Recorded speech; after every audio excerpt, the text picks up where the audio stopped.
le son, là, tu me dis. Je me mets là avec le son. Tu fais gaffe à ça. Ouais, c'est ma soeur. Celle-là est lancée. 1, 2. Oui. 1, 2. Check, check. Bonjour. Bonjour. Allez, clap 1. 1. Bonjour Jean-Pierre. Bonjour Karine. Alors je suis ravie d'être là et merci de ton invitation. Mais je t'en prie. Oui, oui. Donc on va partager ce petit moment ensemble. Alors tu m'as invité par mes compétences de sexologue. Oui, mais non seulement ça, je crois que tu apprécies mon travail et donc c'était une idée d'un petit échange comme ça, un peu informel, pour discuter un peu de mon travail et de la vie en général. Oui. Alors moi je suis ravie de pouvoir échanger de ton travail, effectivement. Alors il y a l'angle de sexologue que je suis, mais il y a aussi l'angle intime qui m'a beaucoup interpellée. Tu le sais, j'aime beaucoup ton travail. J'ai été très touchée par ce travail la première fois que je l'ai vu. Donc, je suis d'autant plus ravie d'échanger. Alors, pourquoi j'ai été touchée par ce travail? Oui, voilà. Pour quelle raison j'ai été touchée, mon cher Jean-Pierre? Oui. Alors déjà, c'était ce jeu de lumière. Pour moi, il y avait un jeu de lumière où j'étais invitée complètement dans une dynamique, dans du vivant. Donc déjà, il y avait un premier regard pour moi. Hein. Je ne suis pas une spécialiste de l'art, hein, je parle avec ce que je suis. Il y avait une dynamique du vivant, quelque chose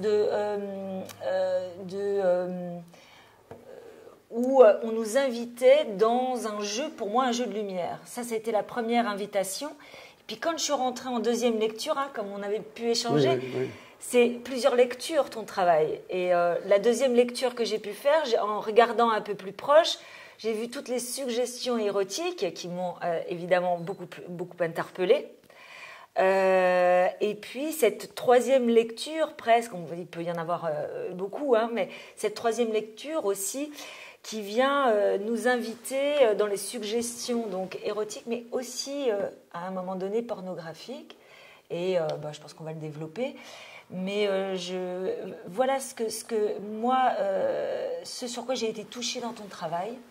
C'est cet ensemble de suggestions, d'invitations où, en fin de compte, on peut très bien passer à côté et ne rien voir du tout. Tout à fait, c'est vrai. Et selon la personne, le moment, et la personne aussi, il faut qu'elle se pose devant ton travail. Ça, je pense que c'est très important devant ton travail. Les gens peuvent passer, mais en fait, si on ne se pose pas, on ne voit pas là où tu nous invites dans une introspection fantasmatique, au fond. Moi, je le dirais comme ça. Oui. Mais tu parles tu as découvert mon travail, tu parles en particulier de l'exposition au Musée des Beaux-Arts de Besançon. Alors, je parle effectivement très bien. De cette exposition. Oui. Et puis après, de ton invitation ici, et où j'ai pu reprendre du plaisir à voir ce mur magnifique qui est derrière nous. Voilà. Oui. Mais oui, il y a beaucoup de choses que j'essaye de développer dans mon travail parce que forcément, je cherche la multiplicité des choses et la successivité, on en parlera un peu plus en détail par la suite. Mais pour moi, en tant qu'artiste, je dois diffuser des informations.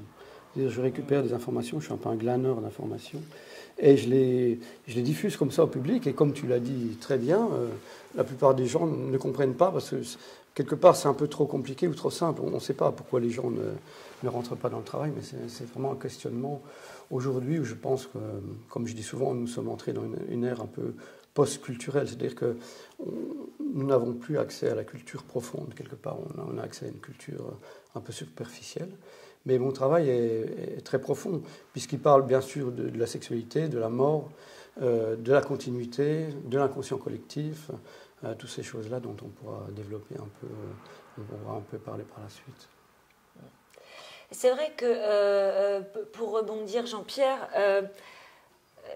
il y a c'est assez surprenant parce que c'est vrai que c'est très sociétal aussi, cette manière de regarder l'art où on doit déjà voir tout de suite un peu quelque chose. Vrai, hormis si ce sont des grands peintres connus tels que un Picasso ou autre où on va s'interroger parce que c'est bien de s'y interroger.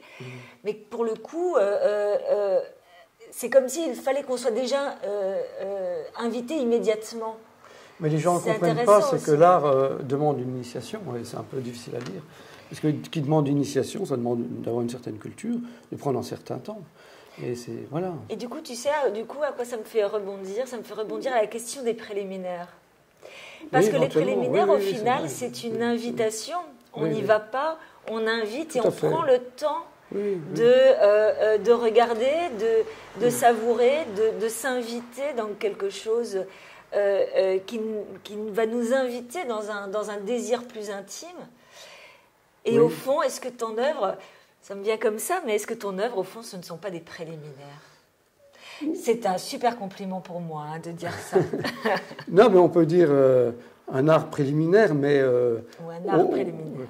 Mais à la fin, il y a quand même une profondeur qui est existentielle. C'est-à-dire que ça doit toucher au niveau de l'énergie profonde de l'être humain, sur mon travail. Mais le sexe, est-ce que c'est pas ça? Non, bien évidemment, tout dépend de la culture dans laquelle on a été élevé.